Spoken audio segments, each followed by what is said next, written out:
Welcome to the Speak Uneasy, a safe space where cancel culture does not exist because we are in a different prohibition era.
You're very exceptionary. No dictionary can define what's genuinely indescribable. Very exceptionary. No ordinary phrase can capture you. Now some might say that you're tremendous. You are so much more stupendous, so magnificent, so magnanimous. If we voted, it'd be unanimous. Very exceptionary. This temporary phrase will have to.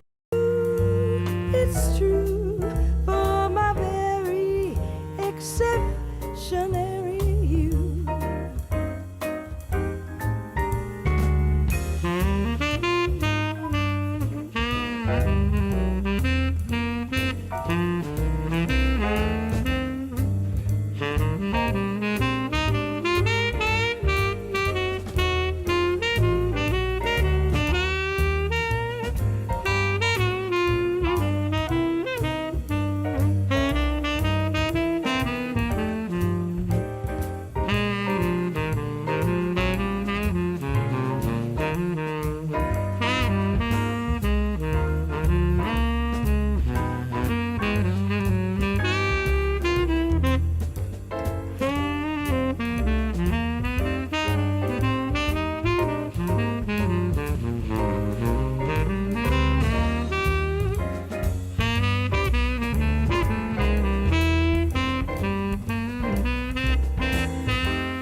You're very exceptionary.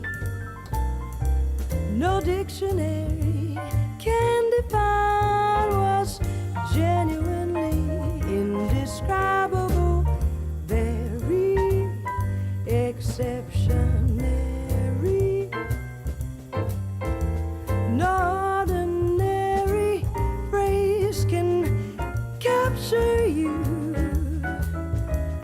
Some might say that you're tremendous. You are so much more stupendous, so magnificent, so magnanimous. If we voted, it'd be unanimous. Very exceptionary. This temporary phrase we'll have to do, it's true, for my very exceptionary, for my very exceptionary you.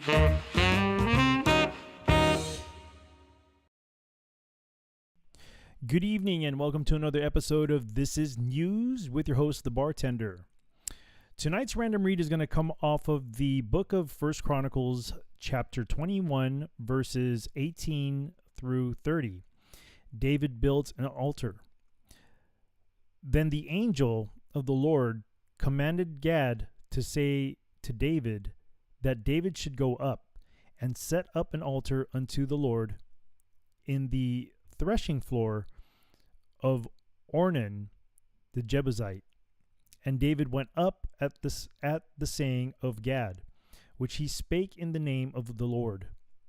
And Ornan turned back and saw the angel, and his 4 sons with him hid themselves. Now Ornan was threshing wheat.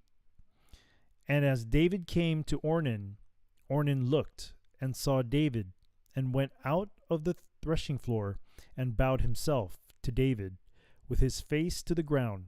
Then David said to Ornan, Grant me the place of this threshing floor, that I may build an altar therein unto the Lord. Thou shalt grant it to me for the full price, that the plague may be stayed from the people. And Ornan said unto David, Take it to thee, and let my lord the king do that which is good in his eyes. Lo, I give thee the oxen also for burnt offerings, and the threshing instruments for wood, and the wheat for the meat offering. I give it all. And King David said to Ornan, Nay, but I will verily buy it for the full price. For I will not take that which is thine for the Lord, nor offer burnt offerings without cost. So David gave to Ornan for the place 600 shekels of gold by weight. And David built there an altar unto the Lord, and offered burnt offerings and peace offerings, and called upon the Lord. And he answered him from heaven by fire upon the altar of burnt offering. And the Lord commanded the angel, and he put up his sword against into the sheath thereof. At the time when David saw that the Lord has answered him in the threshing floor of Ornan the Jebusite, then he sacrificed there. For the tabernacle of the Lord, which Moses made in the wilderness, and the altar of the burnt offering, were at their season in the high place at Gibeon. But David could not go before it to inquire of God, for he was afraid because of the sword of the angel of the Lord. Once again, this random read comes from the first book of Chronicles, chapter 21, verses 18 through 30. David builds an altar. Good evening, everybody. Thank you for coming by the bar for another episode of This Is News. Let me go ahead and introduce my co-host here. Mr. C, are you there? Mr. C? Hello, Mr. C. If you would kindly unmute yourself.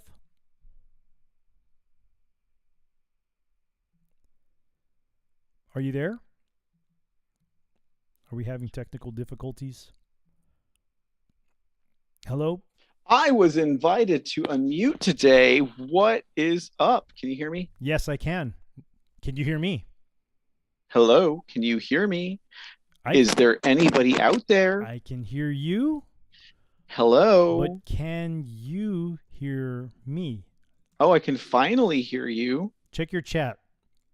Your chat says I can hear you, but can you hear me? Yes. What kind of shenanigans are going on here? The bartender, if Oh, I might boy. ask. Shenanigans! I call shenanigans, ladies and gentlemen. So you can't hear me. I can hear you perfectly fine. Okay. Now. We're good now. I said now. Okay. Operative word now. That is not as in then, but now I can hear you. Okay, but then I couldn't. Okay. Can you hear me? Yes, I can hear you loud and clear. Can they hear me? They can hear me. Is there any they out there? Is there anybody out there? We have a few viewers over at Rumble and a few viewers over at the Foxhole.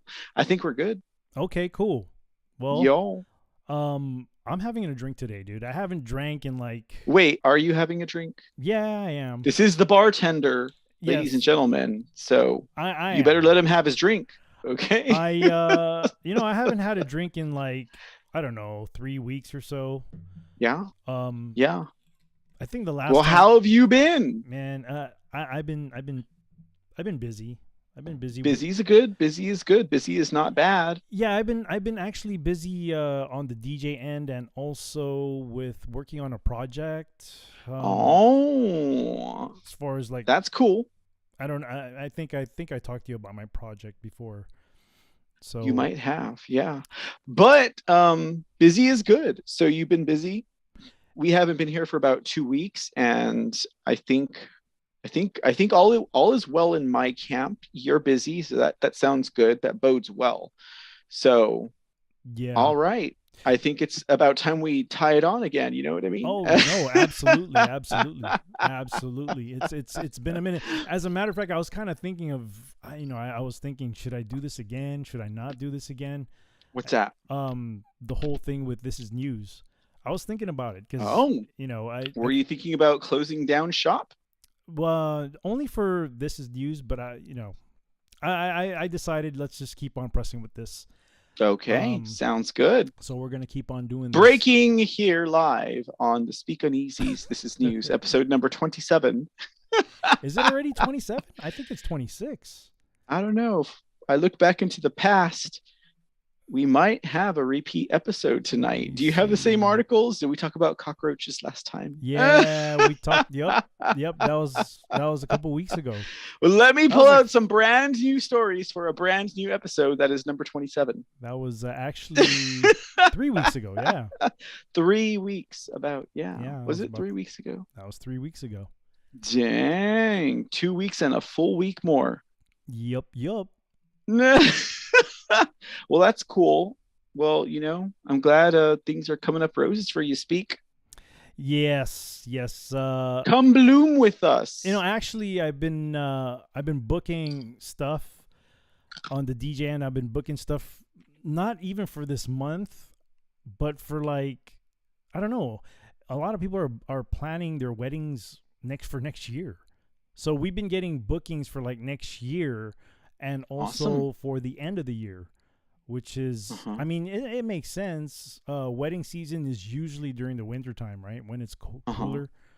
But yeah, we haven't been getting, anything more recent. I mean, we had a last minute one last Saturday. It was at your neck of the woods too. It was downtown San Antonio. Awesome. Yeah, we were there last Saturday for one. Very cool. And then I did a pool haul the Friday before Saturday.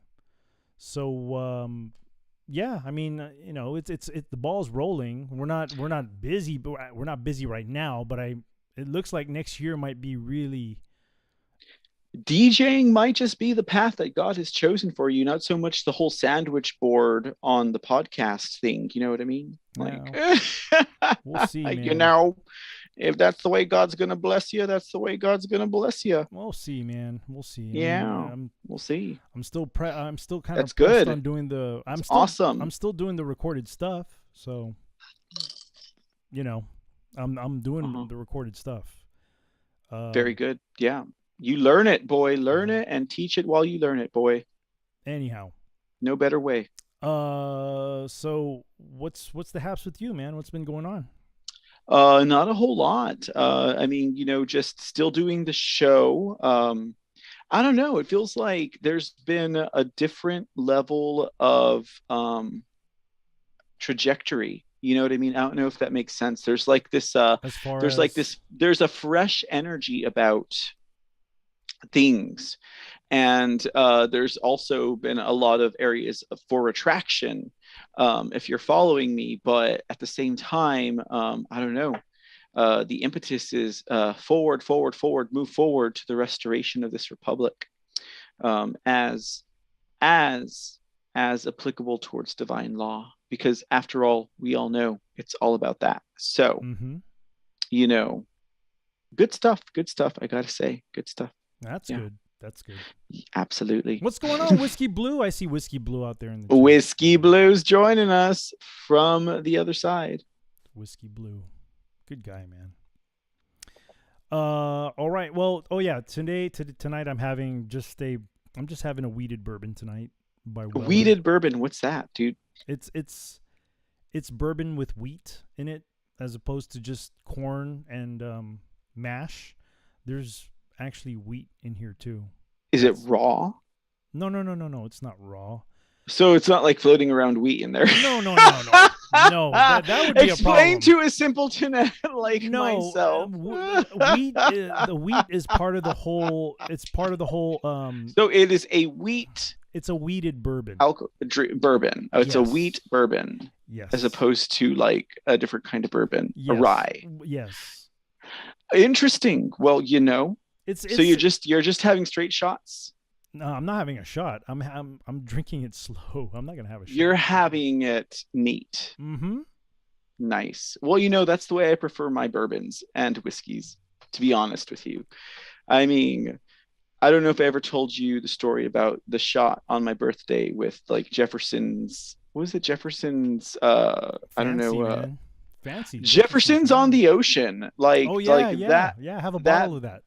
That batch was specifically created on the ocean Mm-hmm. because I read the bottle. Okay, so I was Actually, like, oh, the like distilled. No, it wasn't distilled out there. It was aged out in sea. Aged out at sea. Yeah, it was aged out in sea. That is it. You got it, my friend. Yeah. And so it was aged out at sea. This particular label for Jefferson's, and on my birthday, down in the dirty south of San Marcos, Texas, I was like, oh, it was like Jefferson's. I think it was Jefferson's Reserve or something like that, or there might have been something with a mirror in the label name, but I was like, I want that. It's my birthday. It's on take a shot of this and get your name on the Wall of Fame. So I did that. I took a shot, right? I just, I was like, woo, it's my birthday, Jefferson's. Fucking $35 drink, a shot. It was a $35 shot. Mm-hmm. And I was like, at least tell me I'm drinking something that expensive before I just shoot it down to be honest, it's not throat. The bottles is not. You double up the price on that. I don't know how much it is now, but I do. I have a bottle of that, and when It's good stuff. when I bought it, it was like $69 for the bottle. I'm telling you, the last price I saw that bottle at was probably at $75. Oh wow! So they were getting a really good return on a shot. Heck yeah, they were. Of Jefferson's, okay? And so I was like, it's my birthday. I just took it down like nothing. I took it down like water. I took it down like a raspa shot. Like, ice cream headache and all. Anyways, the point of the story is that was a waste of a shot. I would so much rather have had that neat and on the slow where I could have enjoyed the flavor. You took shots of it. I did for my birthday. Well, I mean, I get. You know what's even worse, Speak? I paid for it. I get the whole thing. I get the whole thing. Of taking my friends shots. didn't pay. My friends were like, I got that shot for him. No. Not that they knew that it was expensive. Okay. None of my friends have taste. I get it. I get the whole taking shots thing. But when it comes to like whiskey or bourbon or scotch, you want to drink that slow, man. You learn your lesson when you drink a $35 shot that's an fast. Expensive lesson, man. I'm telling you, $35 for a 2-second experience. Yeah. Excuse me, I would not even pay for sex like that. So no, thank you. Quickie, huh? No, thank you. If I am going to pay anything, it is going to reach my standard of satisfaction. Okay, so Well, so I'm just saying, if I would much rather have had that neat, like you're having your wheated bourbon tonight, sir, actually, than just this down the gullet. this this bottle right here that I have tonight, though, this bottle What's that I that? have here tonight is called a Weller Special Reserve. They're not Mm-hmm. expensive, man. They come about like 23, maybe $25. I don't know now because I Mhm. bought this a couple years ago. They're about like 25. They range from 25 to $30 a bottle, and it's For not like bad. what, like a liter or 1.75 or lesser, 7.5 milliliter. No, What, this is for the liter. Oh, well, that's not bad. That's not bad, No, this actually, for a specialized type of bourbon. Yeah, if you think about it. And Weller, You know. Weller has a very good they have a good name to them. Mhm. So It's a trusted label. yeah, and they've been Mhm. around for a long time. Well, very good, Yeah. very nice. Yeah, Well, very enjoy. I'm having a margarita, Oh, nice.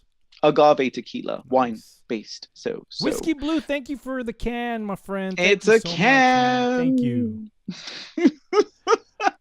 Well, you ready to get into this? Let's do it. The Speak Uneasy. Everyone has been waiting for about 3 weeks.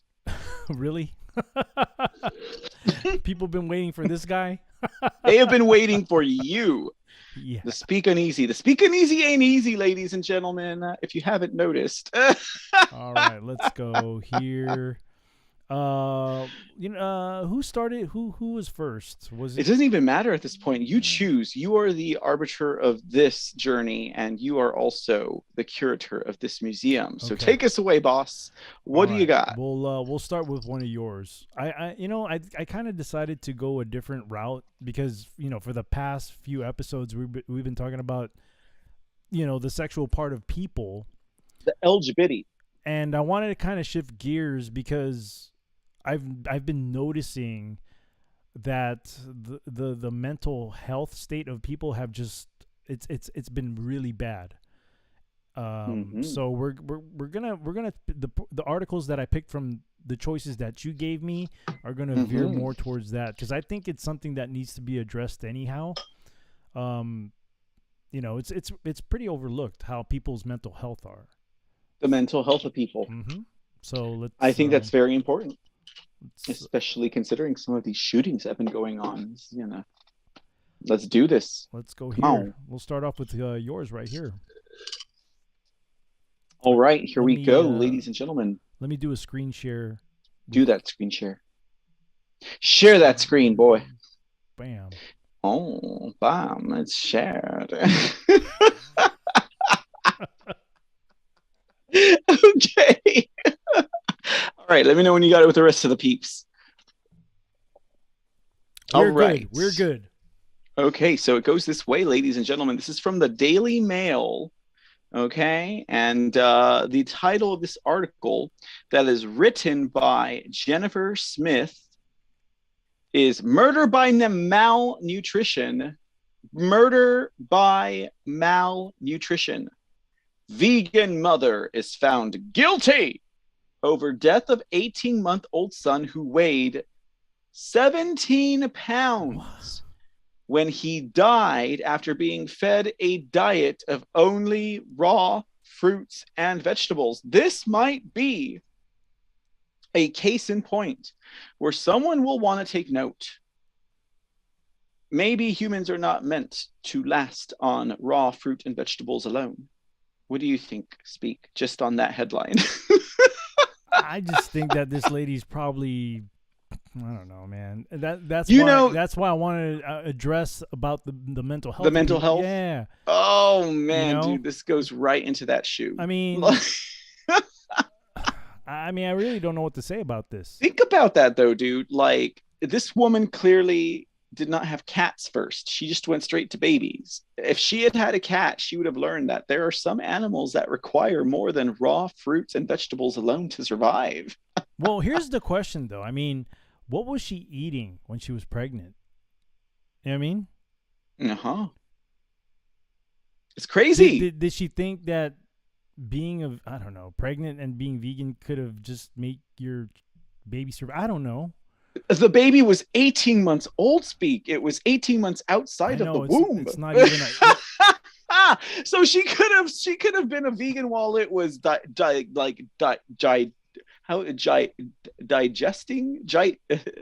whatever the word is for that, digesting, whatever. While the baby was in the stomach, maybe she could have been a vegan, right? The baby was like, I'm still gonna eat the blood right off of this freaking sack wall because you're not giving me meat. this is crazy. And so then 18 months after she pops it out her womb, only I want to say the word now. Wait. Gestation. Okay. It was while it's in its period of gestation in her womb. Okay, I got it now. Okay. She can feed it a vegan diet, but once it's out of the womb and it needs like iron and minerals and all of these other things that you cannot always get from fruit and vegetables, this woman did not have cats. If she had had a cat, the cat would have died. Okay. If she were like, eat apples and carrots all day, cat, and you will survive on a raw only fruit vegetable diet, that cat would have died. And she would have known, maybe when my little infant is 17 pounds, I should try feeding him something a little bit more than just that which killed my cat. You know, she didn't have a cat. Well, I mean, this, like I said, man, this goes to the mental health of people, man. I don't know what it is, bro. I really don't. And this is one article of many instances where a lot of people just plain lost it, man. Maybe she did lose it. I don't know. Let's find out. Speak. So her name is Sheila O'Leary. Okay. So we're going to jump into the article. I'm going to buzz past those bullet points because that's just the main ideas. It says here, a vegan mother has been found guilty of murder for the death of her 18-month-old son, who weighed just 17 pounds when he died in 2019 after a short life, being fed only fruit, vegetables, and breast milk. 2019? So she's finally seeing justice in 2022? What the hell? This is Florida, too. 2022. Okay, you think Florida is an upstanding Republican conservative where we got your back, America first, make America great again state? You have got another thing coming. Supposedly awake Republicans and conservatives out there. I'm just saying. Okay, you've got another thing coming. All right, you're going to be quickly fooled by Florida.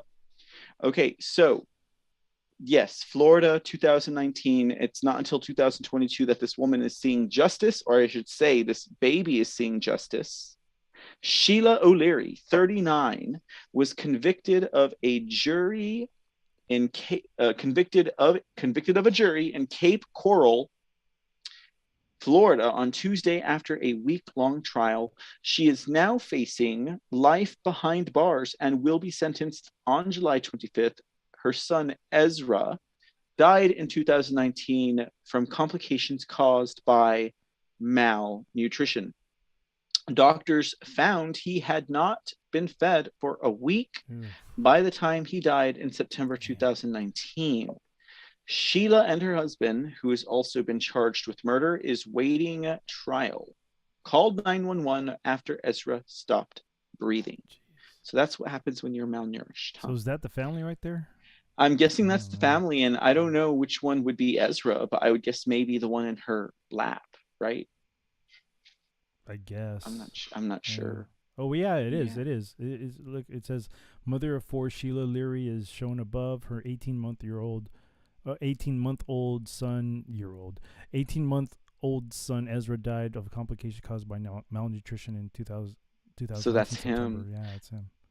Yeah, so she looks pretty malnourished herself too. Well, this is what they choose. She looks like a very young Rachel Levine in that photo. Just kidding.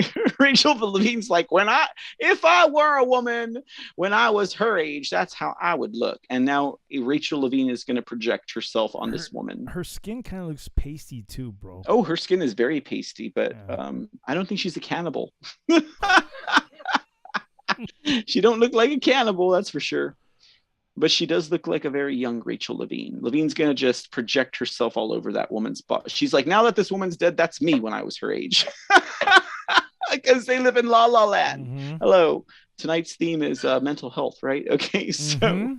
Sheila O'Leary, 39, was convicted of a jury in Cape Coral, Florida, on Tuesday after a week-long trial. Who's that man next to her in that That's photo? probably her husband. I don't know. He looks like someone I know from last week. Paramedics. What? What's that supposed to mean? Shut up. Speak anyways. Oh my goodness, my friend. Okay, so Sheila and a 30-year-old husband, Ryan, his name wasn't Ryan, said we're both charged with murder after the 18-month-old's death. They admitted to police they should have called 911 when Ezra started struggling to breathe back in 2019, but that they went to sleep instead. What? They must have been high. They must have been high on heroin. That is crazy, man. That's your He wasn't child, 30. dude. That is your I child. think he was like 24, maybe. Anyways, so paramedics pronounced the toddler dead at the scene. They also examined the couple's older 3 children. The pair were charged in December 2019 with after Ezra's cause of death was revealed. No photographs have ever been released showing what state the child was in when he died, but prosecutors at Sheila's trial described an emaciated child who constantly cried. She chose to disregard his cries. She did not need a scale to see his bones. She did not need a scale to hear his cries, Assistant State Attorney Sarah Miller said. The couple also had a 3-year-old and a 5-year-old who were severely malnourished. Oh. Their skin was yellow, and one suffered such poor dental hygiene that their teeth were black. Wow. Sheila also has an 11-year-old daughter. Can you believe that she even has a child that made it that long, Speak? 11 years. God bless her, right? Says she had an 11-year-old daughter from a previous relationship, and her health was considerably better than the other kids. Probably because that kid wasn't living with her. Considerably Considerably better. It doesn't mean it was much better, Yeah, but it was considerably better. It was probably minimal. You know what I mean? Probably, and because she didn't live with her. Look at that psycho lunatic. I know, look at her, man. Psycho lunatic. Look at the eyes. You can usually tell by the eyes. She's like, I was giving them proper nourishment. She's like, 5 million people alive on this planet and no more. The Georgia Guidestones, no. Oh, man. Anyways, she's probably one of those type of individuals. This woman, I wouldn't doubt it. She's probably a what we call a Rensfield. I don't even know what a Rensfield is, to be honest. Rensfield. They are like the mutant, retarded Morlock, politically incorrect assistant of Dracula. They're like, I am Rensfield, master. Hi, master. I'm here for you, master. Like, this is what this kind of person is. Like, she's one of those people. Like, all the people that came out and cried about the Georgia Guidestones being blown up, they're like, well, I hope they sure do catch them people. This is history right here. They just done blown up in George Guidestones. It's been around since before I was alive. But let me tell you what, as the country bumpkin that I am, and I might look retarded to you, but I've got a buggy eye for no reason other than the fact that I got to watch you, ladies and gentlemen. I'm telling you, Speak, these Rensfields. So you're talking about like those people in that movie, the Dueling Banjo song. The Renfields. Yeah. Come on, man. You know the Renfields. No, it's not. The Dueling Banjos. Richie Valens. That's your peeps, man. What? What are you two? Who are your peeps, buddy Holly? Elvis. Man, I'm trying to think of that movie. What it was? Wait, what movie? The Dueling Hold on. Banjos, man. The Dueling Banjos. You're talking about the devil came down to George. He was looking for a soda to steal. He was in a bind. He needs some time. He needs to make a deal. Somebody in the chat's gonna put it up. You're talking about the Crossroads. No. You're talking about the Crucible. No, I'm talking about an old movie. Oh, jeez. It is an old movie. I just don't remember what it's called. Speak. I'm sorry, I'm not Me giving too. you much of help right now. Me too. I forgot, man.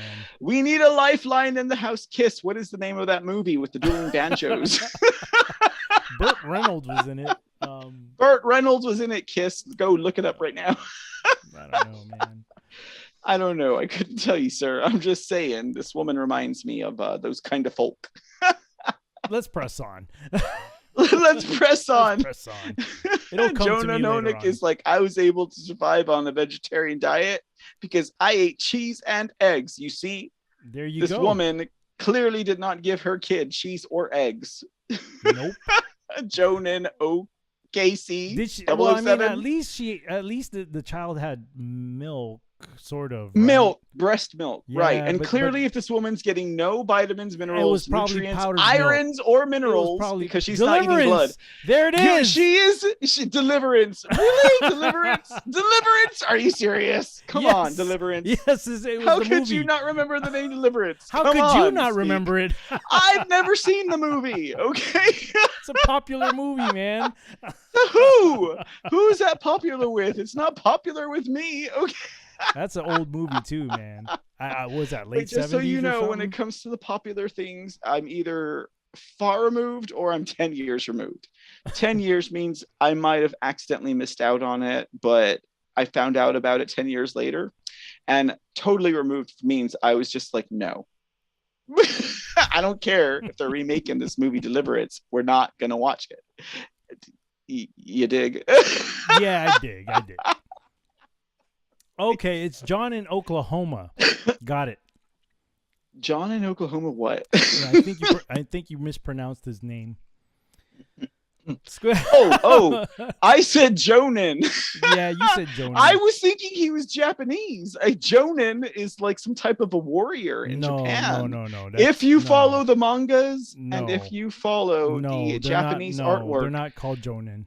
Jonan. No, they're called Ronin. Okay. They're called Ronin. No, wait, they're called what? Shonen. Never mind. No. Okay, John in OKC. Good to meet you. I thought you were a mystical ninja master trainer. OKC, I guess, is acronym for Oklahoma City. Oklahoma City. So he's Yeah. up there with Tam Growl. Yes. Tam Growl's yes. up in Oklahoma Good peeps, area. man. Tam Growl and Mr. Tam Growl. Good peeps, They man. they are good peeps. Yes. They are good Yes. peeps. Absolutely. Go on. Who, me? Oh wait, it's my turn. I'm sorry. Yeah, So it's your police article. believe it is down to the fact the girl visited her father in a different state regularly and was given a proper diet there. The three children were fed a diet that consisted mostly of mangoes, bananas, avocados, and rambutans. It's unclear if they ever saw a doctor. Ezra was born at home and had never been to a physician. According to police, on the day he died, the toddler had been nursing when he started struggling to breathe. Instead of calling for help, his parents say they went to sleep. By the time they woke up, he had stopped breathing. Dude, what is wrong with entirely. these people, man? They noticed that the baby was having problems breathing. And man. they're like, let's just go to sleep. If we ignore it, it won't exist. It won't be happening. And he's definitely not that Oh, guy. I guess anyways, that was so the end of the article right there. that was the end of the article. Was that the end of him? I don't know. We'll see. I don't know if they'll. I don't know if they'll implement a death penalty over there in Florida. You know, they probably won't. Florida is a tricky state. It's But- almost as tricky as Texas. But you know what? Honestly, it's they're not gonna. I mean, murder by malnutrition. Was there really? I mean, they could just want to be free. They're like, I want to go cruising. I want to go to Vegas. I want to go live life. Well, no. The reason why I say that is because with murder, The girls made it, but the boy didn't. No, because with murder, there has to be Uh-huh. intent there has to be an intent. Yeah, and malice behind it and forethought, right? That's what murder is. You're planning on. And they might have thought that was just a good way to how that baby could live. But it says here that it's murder by malnutrition. I mean, I really don't know. I've never heard of that before. I mean, it could be negligence, Yeah. It could be involuntary manslaughter, but I've never heard of murder by malnutrition.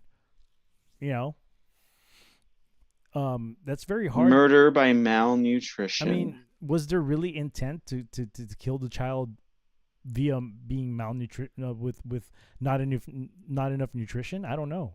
How can you prove that? I have no idea. But you get what I'm saying. John in OKC says, I do not blame the mother because that vegan cult has powerful control. She had no intent to kill that kid. So good question. Murder by nutrition. I mean, how is that even? I mean, and I'm just I'm because I've been. You're right. How can you prove it? How can you prove it? How can you prove it? Maybe she thought she was doing the right thing because. Yeah, you're right. She was like, I can survive on bananas and crepes and eggplants. So can my baby. She was like, I can survive on bananas, eggplants, chilies, and peaches. So can my baby. Right. I mean, that she probably thought that. She might have thought that. Speak. It's true. It is true. It is true. But I really don't know how she can get charged with murder when, maybe she thought that she was doing the right thing for her child. She probably thought it was the healthiest diet for her child. She's like, I'm going to start him off right. She was like, they're not going to ever have to say I had meat in my life and it caused this to happen to me. She was like, I'm going to give them nothing but fruits and veggies. They're going to be the best. They're going to be 100%. They're going to be like androids. They're going to be so perfect, these children. And then she killed it. Perfect. They're seeking perfection. Speak. You want to talk about people who seek perfection? I can talk you about people who seek perfection and all of the neuroses that it creates for individuals around those type of people. Oh no, I know. I've been around people like that. I've been around. I'm telling you, that. Do you? Anyways, so yeah, there's that. Total mental neuroses is crazy. I mean, the least that the lady could have done was at least. I don't think research. I think there is some research when that baby is not looking like a fat, chubby, healthy young baby. But what am I doing wrong? But my question is, how were they able to charge her with murder? That's the thing, Maybe they think because everyone is not like her that it's common sense that you need to feed your babies. But she was feeding her babies. Bananas. She was bananas. But like it said that the baby had also not been fed for a week when they found it. That I guess for the first time in a week it was having breast milk. Maybe the baby was an accessory. Maybe the baby was like, it's got to be like, skin thin. It's got to be real thin, sexy baby. Oh, jeez. Because that's another type of mental sickness that is out there, separate from the one that we're addressing with this mother not feeding her baby the proper nutrition, Speak. I'm sure you could recognize. Mm-hmm. That's an entirely different type of psychosis out there. The celebrity psychosis, like the. I have been in contact with. That's mental sickness right there, my friend. I have been in contact with so many types of mental people, types of mental people because of my former job. I've dealt with a lot of people with so many like crazy stuff. Mm-hmm. I've witnessed. Oh gosh, the stories that I have, man. I'll tell you. Okay, there was this one story. Okay. Tell the story. Speak. You've initiated. Stop laughing. Okay, so I'm just kidding. Some people may have weak stomachs for this, but here's one story that I'll share. So, listen up, ladies and gentlemen. So, okay, I used to work in a jail, right? Because I used to be a sheriff's deputy, and there was this mental guy who was brought down from one of the mental housing. Well, he was brought down from one of the normal housing sectors, I guess, and they had to bring him down and put him in a cell downstairs where we can observe him, right? Mm-hmm. Because mental health needed to come and evaluate him or whatever. And this guy had nothing but a gown on, a safety gown. A safety gown. Yeah. Gotcha. And this guy decided like he's just not gonna wear a safety gown, right? In the cell. In the cell. So and here's the kicker of here's one of the kicker of this story is that the guy looked like freaking what's his name, Anthony Hopkins. He looked exactly like Anthony Hopkins, dude.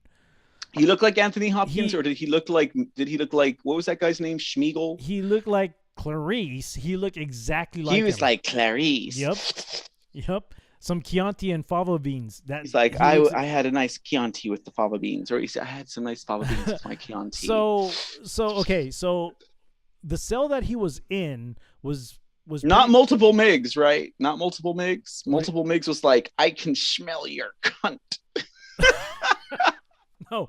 Well, okay, so where he remember Anthony Hopkins was like, Clarice, what did multiple MIGs tell you? And then she had to repeat, I can smell your cunt. And that was an exercise in gaining trust between Anthony Hopkins and Clarice, right? Okay, anyways, so it's just you guys didn't know I'm not saying cunt for no reason. Okay, so carry on, sir. What's about your story? Okay, so the cell that he was Anthony in, Hopkins here. Okay. The cell that he was in, right? People had to walk by it. Even other inmates, even female inmates had to walk by it. So this guy was in the cell, right? You can smell it, right? Okay, so the female inmates had to walk past the cell because what we do turkey tuna when we have new arrestees, right? When we have new arrestees, we have to do chest X-rays on them, make sure they don't have TB. So these girls, these female inmates, right? They're walking by the cell, and then I tell the female inmates, "Hey, whatever you do, don't look in that cell." What do? They look in the cell. They look in the cell. So then they walk by, and then they go back again. They go back to where they came from. Hours pass. And, in the jail, sometimes we have this, we have like a radio that's playing just, we can listen to music while we do our job, right? To torture your ear. So that song, the Werewolves are of London. Ow, the Werewolves of London. Ow, yes, the Werewolves of London. It was playing. And this dude started, he was lying down, right, on his side, naked, with his hand, with his arm and his hand, like posting up on his head. You know what I'm saying? On his side. So it's like he's like doing a pose, but he's singing the song, and he's all naked, right? And And then what he does? Was he hot? Don't answer that question. I was just being stupid.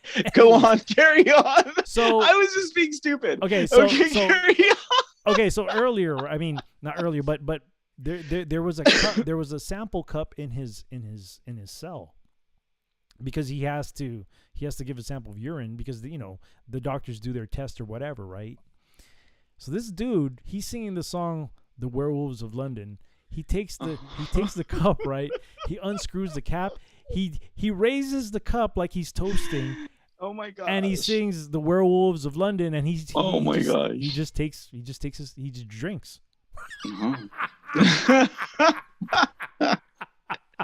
What? He drinks his own piss, dude.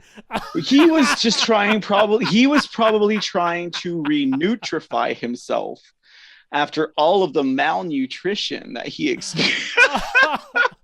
So every time I hear that song now, it reminds me. Every time you hear "The Werewolves of London," you think about a man drinking his own piss. He takes his own cup, raises it up like he's toasting it, and takes a sip of it. What the heck, speak? I'm telling you, dude. I used to deal with a lot of freaking like very. I've seen worse than that. I'm just giving you a little. I'm just giving you a little bit of what I've seen. I've seen worse. I've seen worse, man. You chased everyone out of Rumble. Okay, I've seen worse. Well, I know you've seen worse, and I've not even heard half of it. So, I've seen worse where your jaw just drops and you'd be like, what? Don't wanna. Like, there is no way that I can not remember. Might this. have to, but don't wanna, but might have to. So, yeah, I mean, that's part of what the job entails, man. I mean, you witness a lot of these people with, and the reason why I point this story out is because we're talking about mental health with people, right? Yeah. Yeah. And I'm telling you, man, like a lot of people are checked out, dude. They're checked out. Dude. Like, I'm telling you. And in that context, totally. Well, no, totally. But the scary thing about it is I've been watching a lot of these videos because this is actually a segue into the next article that I have. Mm-hmm. I've been noticing a lot of these young people. Okay, maybe we're talking about probably like high school kids going into like college or whatever. And right. I mean, a lot of these kids are just so out of it, man. There's no reasoning. There's a sense of entitlement. There's just a lot of things going on in the head that it just blows my mind. Like, I tell you, like, if you really understood what was going on right now and you chose to be wicked, you would have such an easy life. Right. But this was already prophesied in the Bible where good will be bad and bad will be good, because that's what the devil does. Is. The devil does that. He reverses. It always is. He reverses it, right? To make things good for him. And it's you're right. It's easy. You have an easy life, and that's why the road is wide and not narrow. Yes. That's because right. That is it's true. not going to be hard for you to walk down that path of wickedness. And it's getting more difficult because a lot of the youth, they're following that very wide road of wickedness, and it's normalized. I think social media has a lot to do with this. I think entertainment has a lot to do with this, and definitely with music too, because I know this from the music perspective. I know this because of the shit that I have to, like today I had to create a folder for one of my clients that's going to have a birthday party for a 16-year-old birthday party, right? And usually I tell them, like, yeah, give me like 20 songs of what you want to hear and I can create a folder for you, whatever. So as I was going down the list of some of these songs, man, I was like, this 16-year-old girl wants to hear this shit music? And I was like, you are the contractor. You can't complain. You got to do with the shit that. No. If they tell you that you need to go kill Ukrainians in the name of Ukraine, working with Nazis, you're the contractor. You got to do your job. Or you don't have to take the job. You can choose not to take the job. That's true too, right? But touche. All right, allow me to retreat into my cave. And here's another thing too. Self-shame. Well, here's another thing too. Like, as I was like getting the songs that this girl wanted for her party, like I have to because it was her grandmother who actually booked me for her granddaughter's birthday party.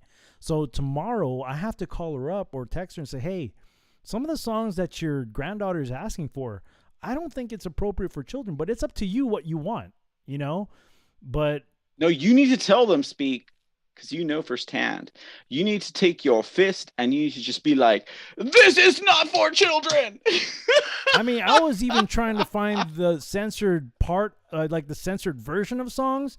But even with that, like the content of what they're rapping about was like, oh man, this is horrible music, man. I mean, the best I can do is probably say, oh, I couldn't find it, but that would be a lie, and I don't want to lie, man.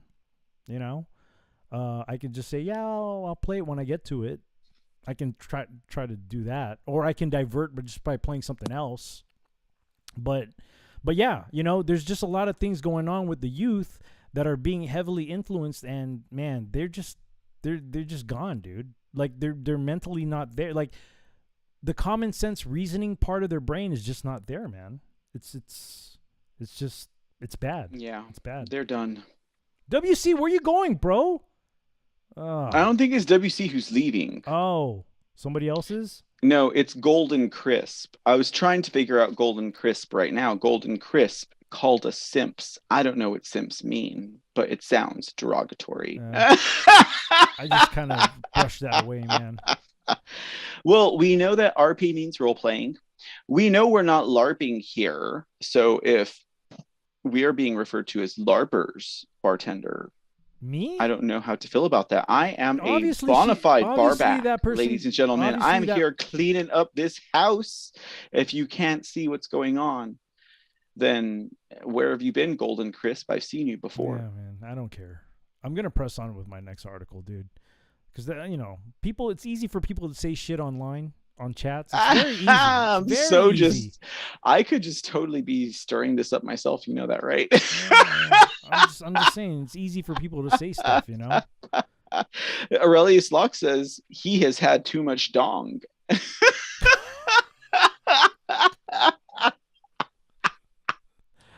I mean, he man. might not be referring to himself. He might be referring to Golden Crisp, but too much dong. Is that what he says? That's his guess. Man. Golden Crisp has had too much dong. All right, hold So on. he was talking like a communist tonight. Let me share the next Apparently. article with you. Let's do this. Let's continue down this trek of the mentally insane. Okay, so this one's by the Daily Wire, written by Ben Zeisloft, I believe. Ben Zeisloft. Apparently, this was written back in July 6th. So, article reads: Woke coffee Not too shop far. closes Not down too old. after insane demands from even more woke employees. And that's what I've been noticing, man. I've been noticing that a lot of these quote woke companies would hire a lot of these quote woke employees, and after that go out of business because the employees. Did you just notice this, though, is the important question. Did I just notice this? No, I didn't just Okay, notice this. good. All right. But- It didn't but- just happen on July 6th. But it's been a recurring thing going on. It has been a theme. Yeah, and I guess I guess Starbucks too is having pressure with that as well. And there's one. There is a Starbucks that is in 5 minutes walking distance from me. How convenient would it be for me to go and get a fresh Americano every morning? But do I do that? No, because I do not support Starbucks. Neither do I. Period. Their So coffee- I will walk And an additional 10 minutes out of my way to get a coffee if I really want one, ladies and gentlemen. to be quite honest, I'm just saying. to be quite honest with Starbucks coffee, their coffee is shit, dude. I've tasted a lot more better coffee. Their Americano's very strong. It tastes, That's why man, it's burnt, man. It is burnt. You're right. It's burnt. That would be the way I would describe it. Yeah. But, some people would be like burnt or strong. Anyways, it always gave me a lift. Oh, snaps. WC, thank you so much for the phone. I just noticed that now. Would love to join you boys some Wednesday night. Be blast. Oh, yeah. Yeah, I'll definitely text you. I'll text you, Crane Up. Wednesdays always are about being raunchy, but you're welcome to raunch it up. Yeah, WC Crane Up. I'll give you a text, man. We'll work something out. Just make sure there's no echo. All right, let me. I actually heard about this story about a week ago. This story that I read.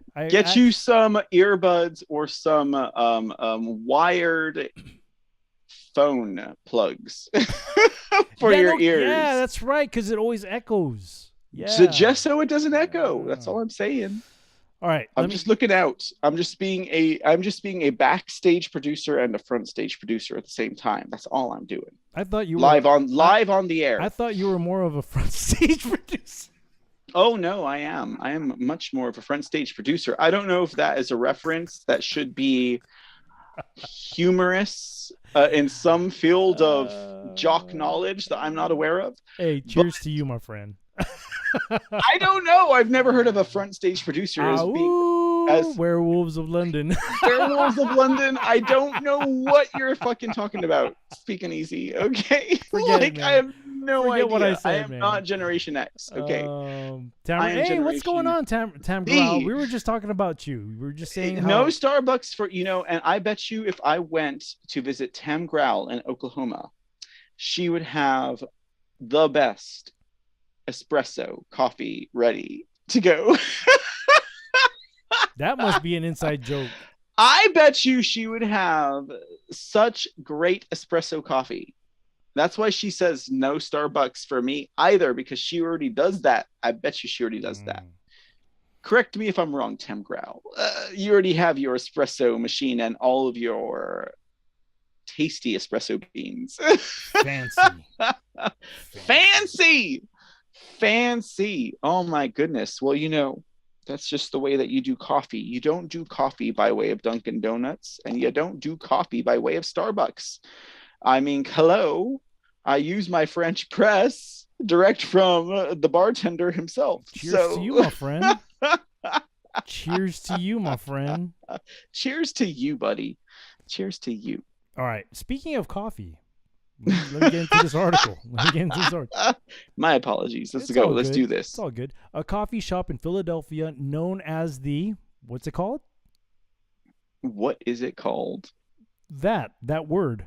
LGBT. There you go. Qua. Brand Identity closed its doors after employees revolted against the owners LGBT qua. and demanded that they If you're reading along, it's LGBT qua. Okay. All right. Go ahead. Speak.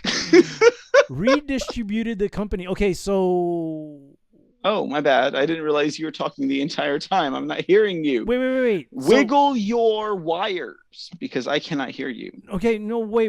But so Wiggle your wire. There we go. I hear you now. So let me get this straight. The employers closed down shop, and they redistributed the company to the employees. A coffee shop in Philadelphia known for its LGBTQ brand identity closed its doors after employees revolted against the owners and demanded they demanded that they want communism. I'm telling you, these coffee shops are breeding communists. They're like, no, we all deserve to be part owners of this company because they hired us. What the fuck?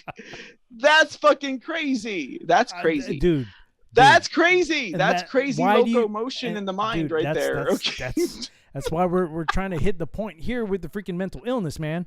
Mina's World, located in the neighborhood of West Philadelphia, was characterized by Bon Appetit, a business that doubled as a hangout spot for people. And they all got this communist idea that if they go and drink coffee there every day and work on their little communist manifestos separately, that they will be able to take over the communist shop and like declare it their own. Yeah, well, they can declare it, but then how are these fucking idiots? You know, all of these communists speak, if you think about it, all of these self-avowed communists of nowadays, they think that they are the head communist.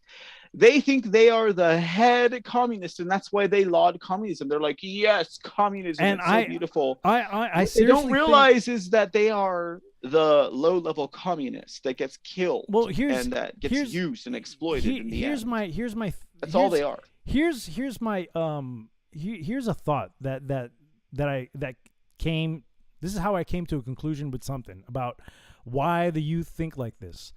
I think a lot of that shit's being taught in school as opposed to what they're supposed to be actually teaching. And it breeds young people like this. I mean, think about it. I mean, how do you get to thinking like this? Because honestly, if they take the company over, then what? How are they going to? Let me tell you how they get to thinking like this. They get to thinking like this by the 1619 Project. They get to thinking like this by being taught about systemic racism from pre-grade 0. They get to thinking like this because they are confused about their genders when they are but in the 12th, 2nd, 3rd grade year. And that's why by the time they are adult enough to think anything wise about the world, they're like, well, if I work for you, I might as well own you. I'm a self-avowed communist, and by the way, I'm also Luciferian too. Okay, so and they've probably been sodomized since they were 3. Oh man. I just throwing it out there. I'm just throwing it out there. I'm gonna keep reading on it. Sonam Parikh, Sonam Parikh, who ran the company alongside her partner with co-owner Kate Eggert, told the outlet that Mina's World was the city's first coffee shop owned and operated by I'm not gonna say Queer these. trans I'm not people of gonna color. say. I'm not gonna say these words. I said it for you, Speak. I'm Queer not gonna, trans people of color. Well, I'm not gonna say it because You don't have to, but I did. Okay. Well, I guess too late then. The pair had named the company after their cat. What was the cat's name? The cat's name was Mina. Queer trans people of today. Mina. Parikh blasted other coffee shops Oh for my God. neglecting to protect their black and trans employees and allow customers to enjoy coffee in a space that was not, quote, whitewashed. I'd be like, that Parikh is complaining again. He's having his Wednesday special. It's Wednesday special? What? The reparation special or something like that. Like, Reparation special. Parikh is at it again. Here he goes. See, however, as chronicled by the Philadelphia Inquirer and Libs of TikTok, Parikh and Eggert are now facing similar allegations. So I've been noticing that a lot of these people who work for these companies test I guess they bring this whole wokeness meter to see if they pass it or not. And if they don't pass the wokeness meter, then that's when they rebel against which is stupid because these people are providing jobs for these people. Dude. That's what they don't understand. These people are like, oh, you hired me, I own you because I'm working to build your company. And they don't realize that no bitch, we're paying you to help this company grow. And it's not your idea, but you are, because you choose not to be a creator, you are benefiting from this idea. And that's why you exist. Right. But they don't see that, Speak. They don't see that. So they just think if I'm going to help, they're like, if I'm going to shovel this sludge, I own this business. No. How about what no? Is up with that? What is up with that? Let's see. An Instagram page called the Mina's World Workers began posting accusations. I don't know if you're talking or not. I don't hear you. I am talking. Accusations against the ownership last month, claiming that they had subjected workers to manipulation, abuse of power, exploitation. Okay, hear you in the reverse, but I don't hear you in my ear. Ableism. If you're talking. And other charges summarized. Yeah, I can hear you. Meme is the world of workers. Summarized in a list of grievances. That sounds so rude.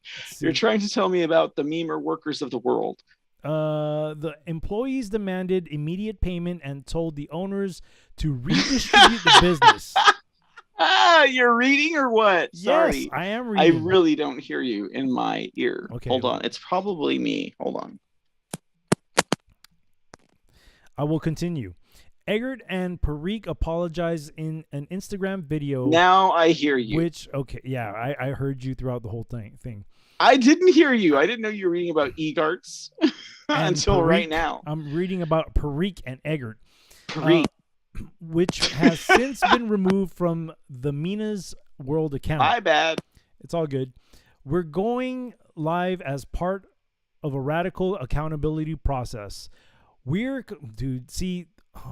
is another thing too. They're the business owners, and here they are being cucks. We're complicit in the gentrification and anti-blackness on 52nd Street. We put our community at risk with our presence as well as our workers. The pair said, per Libs of TikTok, with the guidance of the workers and Black and Brown Workers Collective. Man, this is all communist talk, dude. We're trying Marxist, yeah. We're trying to raise funds to buy the business and turn it over. Okay, so they're cucking big time. Not only are they going to turn in the business to them, but they're trying to raise money in order to turn the business into them. This is weird, dude. This is crazy, and just so you know, we're having a moment of deja vu here. So if you are in the audience and you are experiencing deja vu, and you know we've been through this article before, good for you. But, bro, so you're saying they're cucking. Explain that to your audience. What do you mean by that? Okay, so what they're doing is they're admitting to them not being woke enough, that they're actually trying to raise money to in turn give the money to these people, right? Because that's part of the business transaction, is to get money in order to turn the business over to them. To who? To the employees. Aren't they getting paid for that to begin with? What do you mean? Aren't they getting paid by the employers to work? And now they want to get money to turn the entire business over to them. Yes. But so like I said, they think, oh, I work for you, I own you. Right. What the fuck is up with that? Oh, I guess all it takes now to own a business is to sign a freaking... is to get hired, exactly, right? I should walk into HEB, the biggest progressive, communist, Marxist, socialist business in Texas, and be like, you know what? I should get hired by HEB again. And knowing everything that I know, I should take them down with a union. I could probably do that. I know how to do it. But point of the matter here is, Mr. The Speak Uneasy, is that I could walk into HEB and like, I own you, because not only am I gay, but also not only am I gay, but also I could. I can walk into HEB and I can be like, I own you. Because not only am I gay, you're not going to do and they'll be like, oh my god, LGBT. Okay, you're not going to do that, bro. I'll walk in there with a black mask across my face, and I will be like, not only am I gay. you're not going to do that because you have integrity, bro. Oh, I have integrity. But Jesus also turned over tables in his house whenever they were. No, I'm just playing. I'm just playing. The tables, bad example. Don't listen to my example, ladies and gentlemen. The tables, that was spur of the moment. Okay, that was not calculated and conceived in the mind of someone months prior to its happening. So don't you dare listen to my example. Okay, I've totally washed my hands and absolved myself of that. So if you want to go ahead and do that, you do that. But I already told you, don't listen to me. All right, let me press on. Let me press on. Read the article. I'm trying to. Days later, the building that hosted Mina's World was listed for sale. According to the workers, Kate Eggert's mother, Yoon-ju, I'm assuming it's Korean, was the owner of the building, as well as an 18% owner of the company. Well, dude, if you own the building, I'm pretty sure that you probably had some experience with business, and what you should have taught your daughter some business, because this is not the way you run a business. Are you talking to me? No, I'm just saying that. I'm just saying that in general. The workers claim, I'm just playing. Hold on. I'm just playing. The workers claim that despite Parikh and Egert's best efforts, she refused the request to redistribute the business. Exactly, dude. That's what a smart business person does. The workers attempt to raise $200,000 via GoFundMe to purchase the building, as well as the share of the business allegedly owned by Yoon-ju Eggert. They managed to raise over $11,000 by July 6th. Not even close. In early July, however, Mina's World said it did not have enough money to continue operating and closed its doors. Mina's World failed despite substantial media attention since its opening in 2020. Eater lauded the business for selling crispy spinach and onion. What's that? Pacorus, creative chai lattes, and ceramic incense holders made by local artists, even as it remained a safe, inclusive culture that prioritized fair worker pay. Complex mentioned Mina's World as a lovely and queer and trans-owned, praising its ability to sell artwork and books. Mina. Do you guys remember Mina? In their community, and make a lot of their own homemade recipes. Do you guys remember Mina Mina is the name of the woman that Dracul fell in love with back in Transylvania when these cannibals first just came about. Mina. Oh, I didn't even know that. The beautiful maiden Mina, who gets raped by a werewolf, a beast, bestiality. And you can go and watch Bram Stoker's Dracula if you care for that kind of crap. I don't. So, well, there you go. Yet, as Lib of TikTok commented, the owners still appeared to be cannibalized by their fellow activists. Eggert and Parik's surrender to the outrage shows a point proven again and again. No matter how many times you bend the knee to the mob, you will never be able to adhere to the insatiable standards for progressive enlightenment. Libs of TikTok remarked, no matter how much of an ally you are, you will never be safe from becoming just another trophy. Head on the wall of wokeism. Wokeism. There it is, man. There it is. They've thrown off the progressive shackles. Meet the red-pilled celebrities. Mental health right there. Joe Rogan. Do you think Joe Rogan's really red-pilled? I don't know. I don't listen to his stuff. I don't care about him. Who is that behind Joe Rogan in the middle? Is that Dan Aykroyd? No, way. That Russell Brand? Is that Russell Brand? A fat Russell Brand? Do you think he'd appreciate that picture? I have no idea, man. Do you think Russell Brand would appreciate that picture? Because he looks more like Jack Black to me.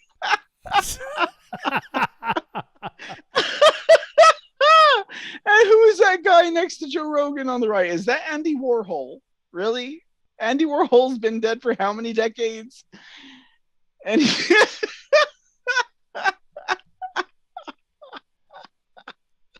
what a great way to close that article speak. Thank you for that. Man.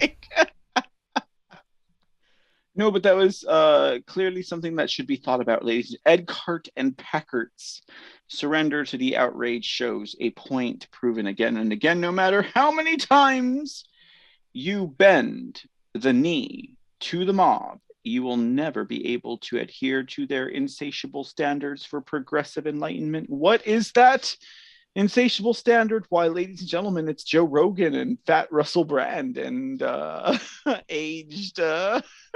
Well, it's funny because, you know, I just Andy Warhol. Is that Roseanne or is that Ally McBeal? I don't know. I saw another story that kind of was related to that about What's some that? kind of Related to what? about the article. See what happens when you don't pay attention, dude. What happens when you don't pay attention? No, I'm talking about the article I just read. What did you read? I I didn't hear you the first time. That's why I'm asking. I said that there was a story that I bumped into today that was similar to this story right here. Similar. Mm-hmm. About some kind of lesbian bar in Portland. This is Lesbos. No, it was some lesbian bar that was in Portland that they. It was important, or it was in Portland. In Portland.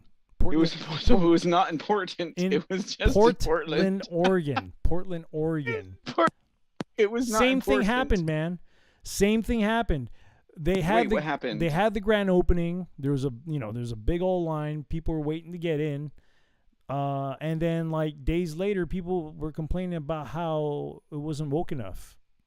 It was not woke enough. Mm-hmm. And now the employees are asking for reparations because they're the bar or the club wasn't woke enough. Uh-huh. Yeah. Very interesting. Yeah. Same deal. Very interesting. Why is my channel live right now? Your who? Hold on. Sorry. Go ahead. Let's carry on. Well, carry on. It's your article's next. My article is next. Let's do this, motherfucker.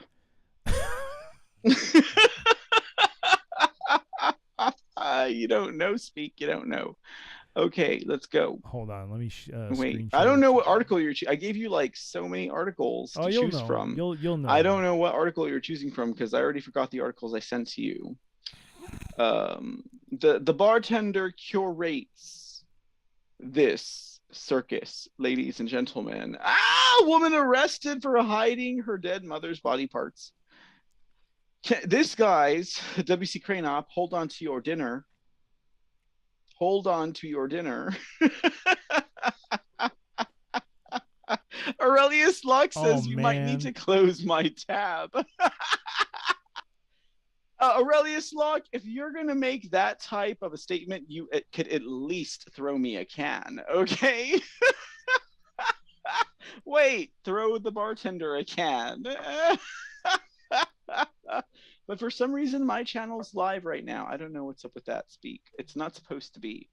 It's only supposed to be live on Rumble, not on the Foxhole. So I need to get with the mats about this right now. It is. Let me get to the mats right now. Forget the show. Forget what we're doing. Forget the audience. I need to complain and be like, look, this show is not supposed to be live right now on the Foxhole. We ended our show 30 minutes prior to this. And that is detrimental to this. Tam Grell says, yuck! And W.C. Cranop says, arg, swamp creatures. And Aurelius Locke apparently is giggling with the weed on the side of the road. Okay, so you know what? Speak, we'll just read the article. Woman arrested for hiding her dead mother's body in freezer so she could collect her disability checks. This is coming from Christina Layla out of the Gateway Pundit. Wait, let's leave her face there, man. Look at that. These are the kinds of things that you can expect to hear sometimes, right? But it's just still very alarming when you hear it. Wouldn't you agree? Mm-hmm. I would agree. Michelle Hoskins, who's clearly a vegan.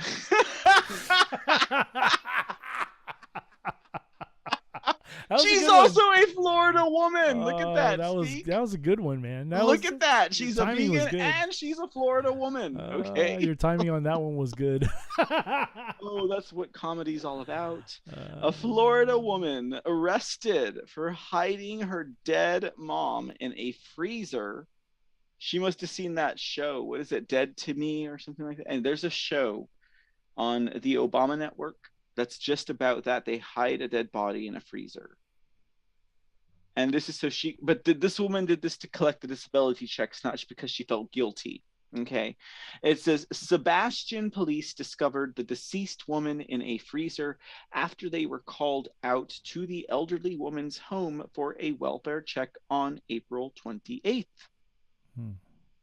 Michelle Hoskins, 64 years old, told police she put her 93-year-old mom's body in a deep freezer 2 weeks after she died so she could continue collecting her disability checks. According to police, 93-year-old Morrie Hoskins died from natural causes. Michelle Hoskins is charged with failing to report the death of her mother and tampering with evidence, Fox 13 reported. Okay, so she did not kill her. No, I didn't think she killed her either. I just thought she was a desperate vegan that needed a mother. I just thought she was a desperate vegan that needed a mother's, retirement check to live under. I wouldn't say that they're bunked up, man. That's some funny shit, though, right? Isn't that? Anyways, so. Anyhow, ladies and gentlemen. What's going on over there in Florida, man? Aurelius thinks I'm bogarting. I don't bogart, Aurelius Locke. Just so you know, I come from that very rare, tiny sliver of moment in time where people learned how to puff, puff, pass. Okay, I don't bogart. This does not become a microphone, okay, for me. For other people, it does. People who were not present at that rare moment in time where you were taught to puff, puff, pass and not to bogart. Anyways, back to this article. It says here, a woman in Florida, as we have already deduced, is accused of concealing her dead mother's body in a freezer, as we have already discovered, so that she could collect her disability check. So this is gonna boil down to like what, tax fraud or something like that, you know? Never mind the dead mother's body. Never mind all of the Johns that the daughter was bringing in to screw. Yeah, it's probably some text Those stuff going on. necrophiliac lusting type of individuals out there. Oh, we just turned this a whole 10 shades darker speak. Ugh. I submit to you, ladies and gentlemen, that this woman was satiating the need of the necrophiliac cult in Oh this my area of goodness. Florida. Just kidding. I'm just playing. Shut up, speak. The article says Sebastian police arrested Michelle R. Hoskin, 64, after discovering her mother's dead body in a deep freezer.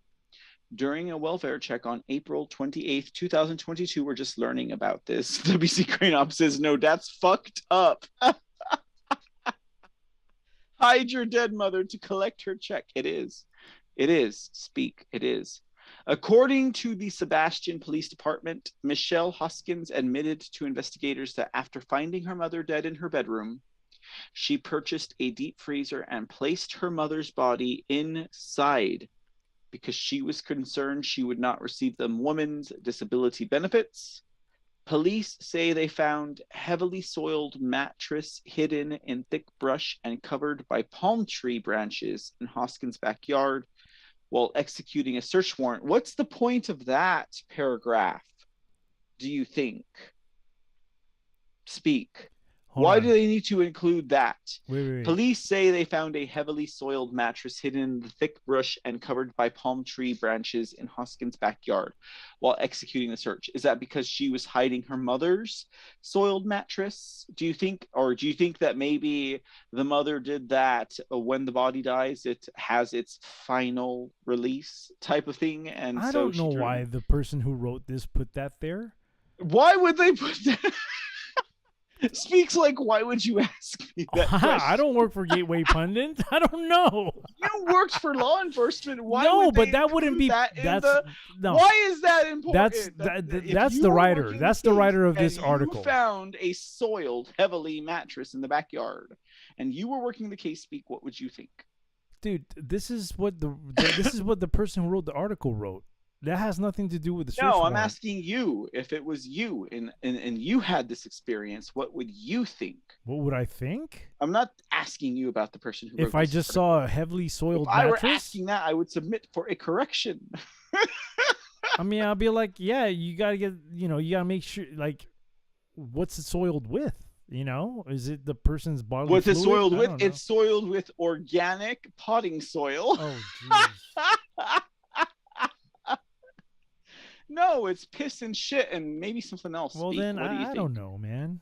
You're a cop. You were a cop. You should know I don't know. what questions to ask and what things to consider That has when nothing you are to faced with a heavily soiled mattress. That has nothing to do. And there's a dead body. Well, that has nothing to do Come on, with the, audience. Hold him to it. It doesn't have He's got anything the to do with the experience. dead Ask body, him the man. question. It doesn't have anything to do with the dead body, The dude. soiled mattress in the back has nothing to do with that dead woman. Well, I mean, they found the body in a freaking freezer. They didn't find it in the bushes. You know what I mean? But what about the mattress?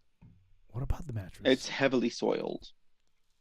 What does that mean, Speak? I don't know. Tell us. I'm not there. Inquiring minds want to know. I'm not there. Need to know. I'm not there.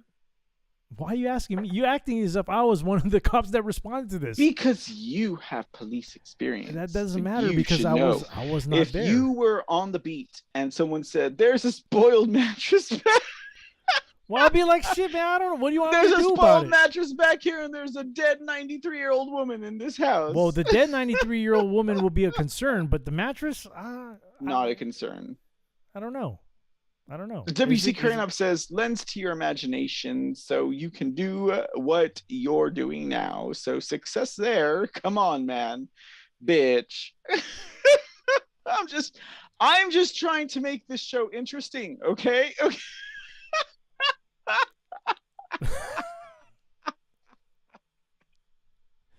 Okay, I'm done. All right, let's go. All right, let's close it out now. Like, close down shop. Oh wait, we got one more article to go. Come on, guys, let's go.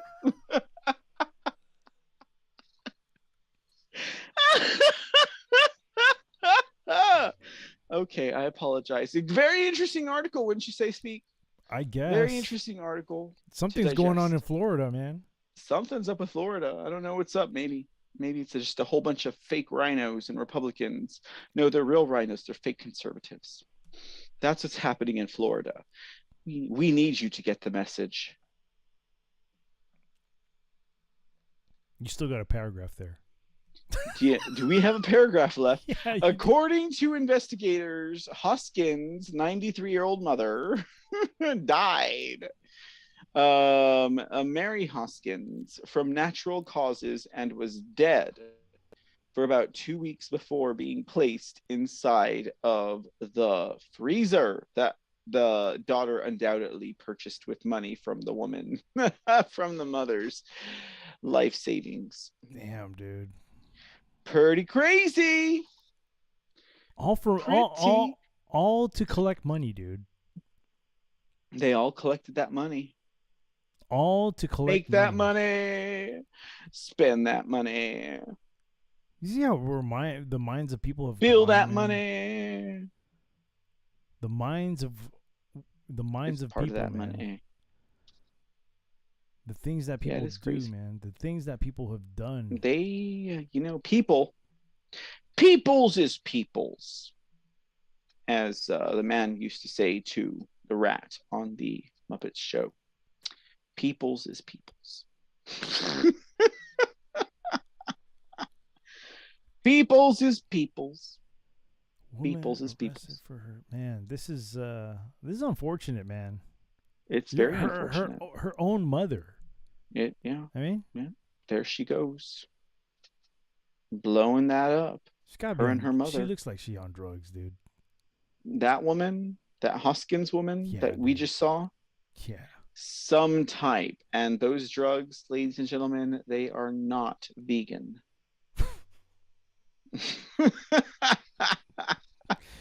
Apparently, that vegan person wasn't eating. They are organic. not vegan. We shall carry on judging them.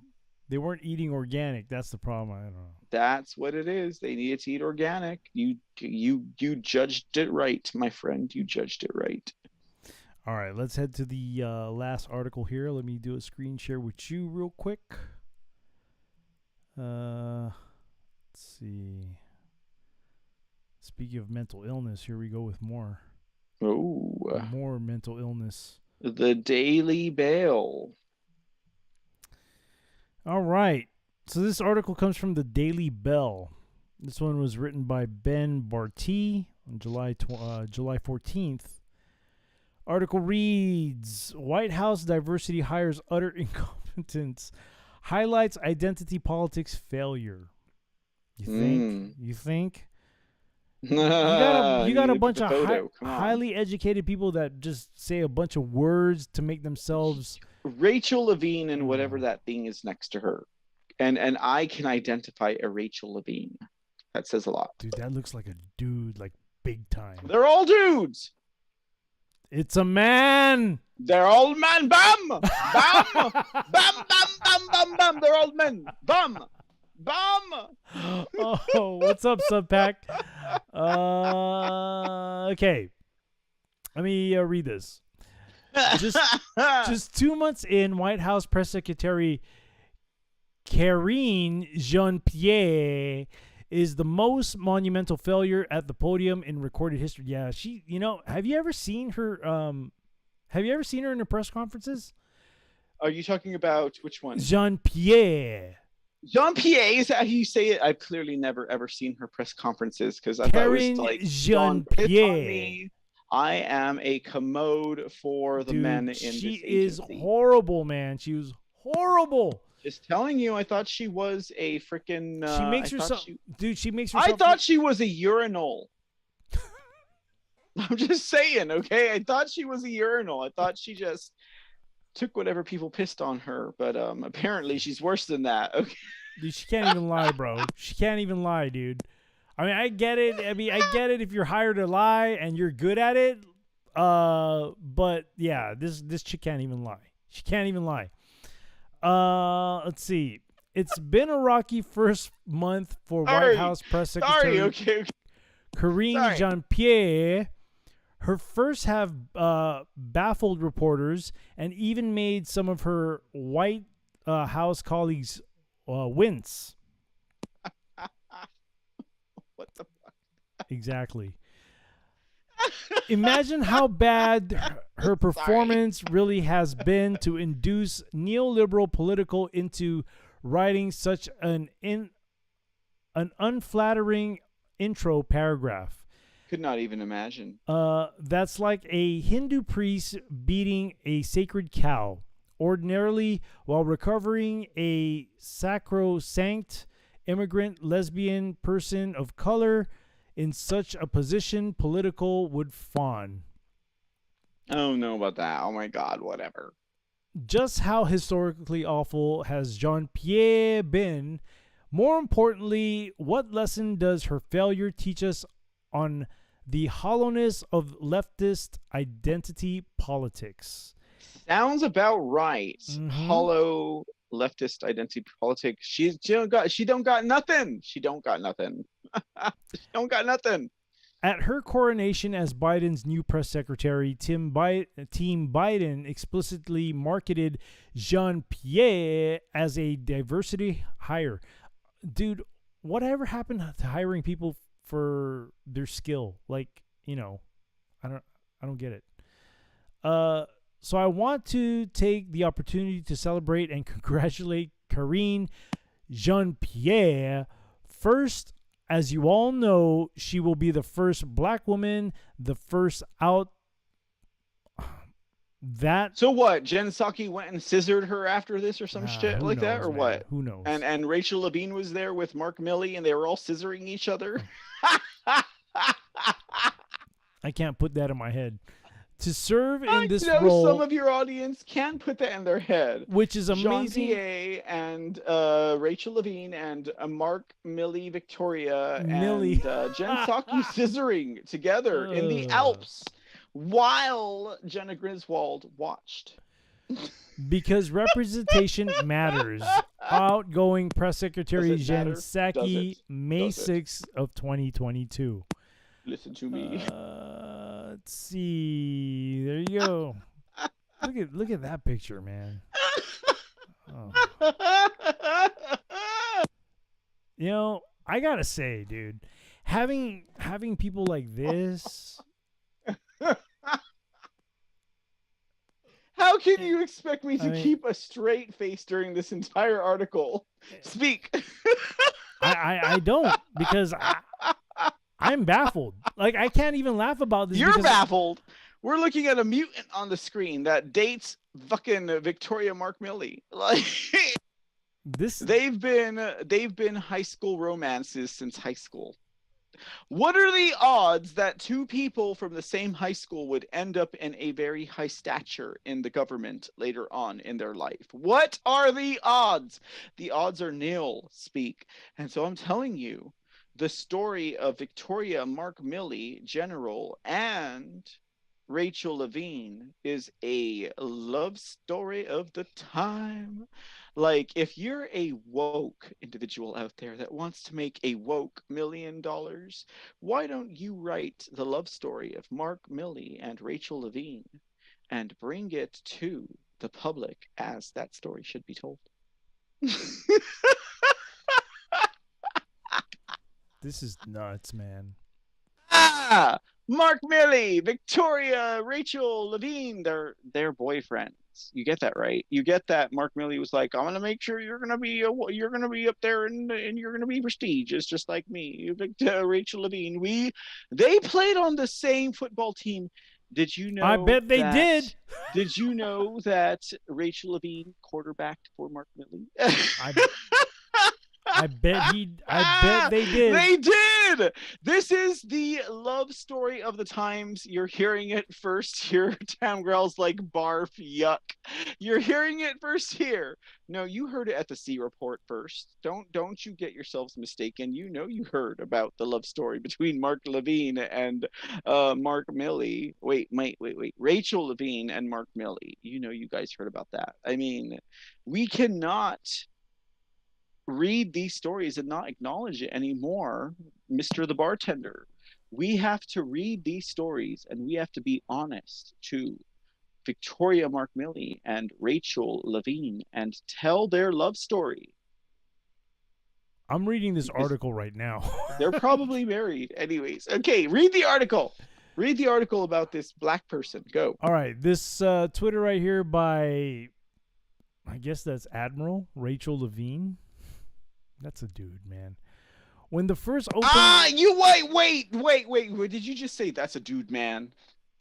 Yeah. About Rachel Levine, or are you talking about this other person, Yeah, this black woman? No, I'm talking about right here, dude. ADM Rachel Levine. That's a dude. Dude, everyone knows that. Why would you say that? Like, no one knows that you know that. Because the first name's Rachel, dude. Come on. Everyone knows that's a man. Call it Rachel, call it whatever you want. It does not pass. But everyone, especially your audience, knows that Rachel Levine is a man. It's a man. Mm-hmm. I know that. Mm-hmm. When the first openly gay press secretary and the first openly trans, what's this, HHSA, dude, all these acronyms, and 4-star admiral meet at the White House during Pride, proud to be part of an administration where everyone can see themselves reflected in leadership. We've come so far, here's to shattering more ceilings. Mm-hmm. Since they want to shatter more than ceilings, Pete. Oh, they've already shattered so many things. They want to shatter some cherries. They've already shattered a lot of stuff, man. They want to shatter more cherries. They've shattered people's brains is what they did. And then cherries. Since taking the podium, no individual has done more to single-handedly undermine the affirmative action principle. This specimen of mediocrity, Specimen. I wouldn't even call it mediocrity, man. Specimen. I wouldn't even call it mediocrity. This is less. I wouldn't even call it a specimen. This is crazy. Has been a spectacular failure without exception or exaggeration. Each and every Jean-Pierre press conference has been an unmitigated train wreck. Kind of like, never mind. I suffered through most of them because I am a masochist. Word alone can't do justice. Some disasters have been witnessed firsthand, up close to appreciate, like a Class V hurricane. Consider the performance on June 2nd, 2022, in the throes of the baby formula shortage. Yeah, I remember. Yeah, I think I remember that press conference. Question. Did the president have any conversations with any cabinet secretaries or the FDA commissioner once he was confirmed in February about the formula shortage before April? Answer. 9. Look, you know, as more as you all know, the president spoke to this yesterday. As more abnormalities were seen in supply and scale started to decrease in April, you know, because people have asked about this, senior White House staff has made the president aware of the problem, and this was in April. I don't have any calls to read out for you. And you read it exactly the way she probably said it to them. No, I didn't. Look how many hyphens the transcriptionist had to insert there. Stammering and stuttering, Jean-Pierre muddled through the pre-written talking points script in her notebook that someone competent prepared for her. So you're telling me the script writers are more that's probably, yeah. That's I can believe that. Subpack Vet said he's gonna pound 10 pizza pies when he gets home. Oh wow, you're not even. No, that's yes. Oh, okay. Even so, she failed to directly answer the question about whom the president talked to and when, or even come close. The reporter politely followed up, not having received an answer, and she rambled further. So, as you know, the president deals with issues on a regular basis, and that boils up to him, and it's just and there's no specific person that I can call out to you, but it's the regular way that we move forward through the regular channels. I don't have a specific person, but that's kind of how it goes. That's how it goes. How it goes indeed. That's how unaccountability and the incompetent bureaucracy of a failed state goes. You know, I have to say, man, other countries are laughing at our country right now, man. You think so?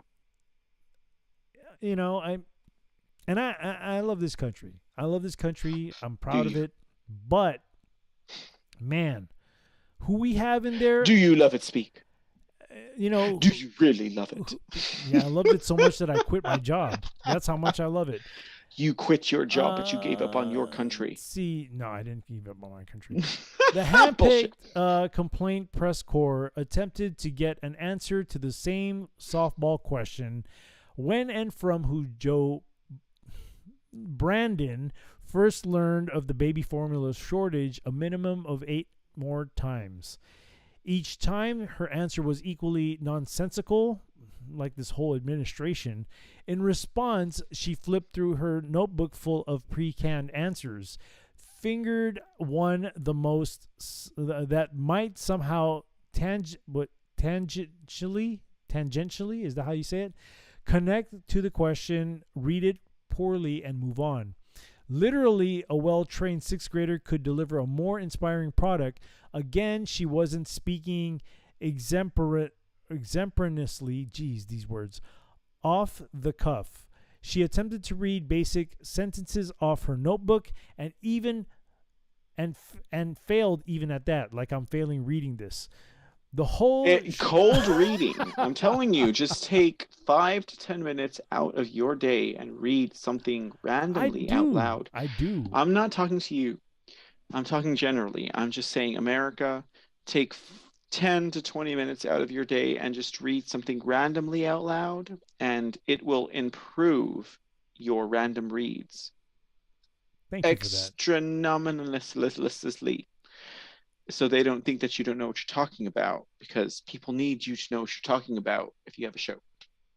The whole charade is a disgusting affront to the American people who pay Jean-Pierre's and Brandon's salary to role play stewards of state. Remember when the Brandon administration and the corporate media promised, with the blackest humor, that the adults are back in charge? What?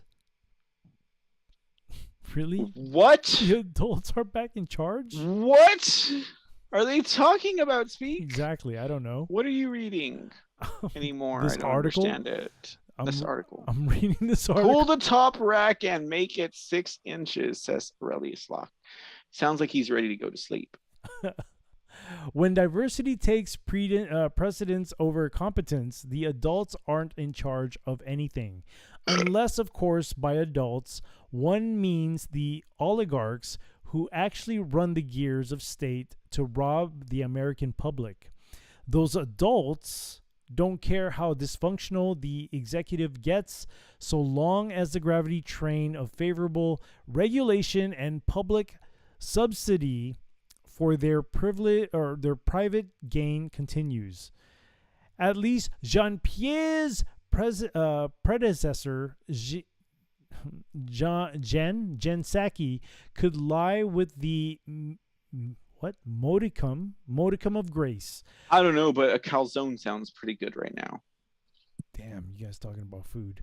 Granted, Psaki was equally soundless and her moral compass equally broken, yet she could at least string together a single sentence lie without reading. That is true. Have you ever heard of a Herman chocolate cake? That's actually... A Herman chocolate cake is at least 16 inches in diameter. That sounds more important than Jean-Pierre, doesn't it? Anyway, sorry. Go ahead, Speak. I mean... I want chocolate cake, ladies and gentlemen. Man, at this point, I guess I don't have to read this, man. No, continue. You still have half the article to go. I know, this is a long one. No one in their right mind believes Jean-Pierre would have No one in their right gone- mind believes this article will ever end. gotten within a mile of that podium if she was a white man. Unless maybe she was a trans white dude. Those are cool and diverse. Of course, the woke inmates who run the White House asylum pin the blame squarely on the nearest white man for Jean-Pierre's failings. I'll skip that.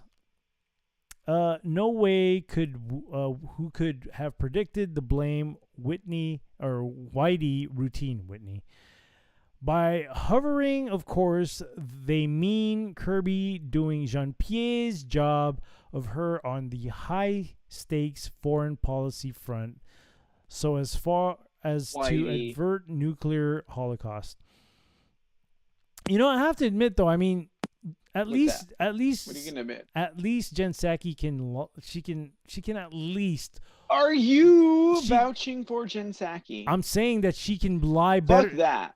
No. Listen, No. I'm saying she can lie better Okay. than what's her face, Jean-Pierre. She can lie better than who? Than Jean-Pierre's. Jean-Pierre's Mhm. only been on the scene for like 3 months. It don't matter, Give man. her- She's Give her a chance. Jen Psaki's been there since Bush W. Bush W. She's a better liar, though, man. Jen Psaki is a better liar, and she sucks. It don't matter because they both lie Been there anyway. since before. She's been there since Obama. They both lie anyway, so it doesn't matter. Bit. Okay, I'm telling you. You want to talk about who the best liar is? Yeah, Jen Psaki is the best liar because she's No, been you doing know who it the since champ- Obama. She's you- been there since W. Bush. But this Jean-Pierre. You want to know who the champion You of only lies seen are? 3 months of Jean-Pierre. Let me tell you what Jean-Pierre, this snazzy, affluent, black American woman can do. She can probably do a lot more than fucking Jen Psaki. They got Jean-Pierre there for Kamala Harris. They need Jean-Pierre there because everyone knows that illegitimate Joe would like stick his finger up the cooch of little red-haired Jen Psaki. He was like, I'll circle back. It's tea time, Jen Psaki. And Jean-Pierre's like, well, I'm used to the man Kamala Harris sticking his finger up my cooch. That's what's up. And Aurelius Locke says Obama. How can you argue with that? the speech? best liar, dude. How can you argue with that? What, Obama just being gotta the best ask. liar? No, screw the best liar. How can you argue with the story I just told? Are you calling me a liar? Speak uneasy. I know you're not easy, but speak uneasy. Are you calling me a liar? No, you probably know more than I do with the politics. Do I? Yeah. I don't know if I do. You probably You do. tell me. I'm not from California. Ugh. I'm not. Arr. I'm not either. Arr. Used to live there, but not from there.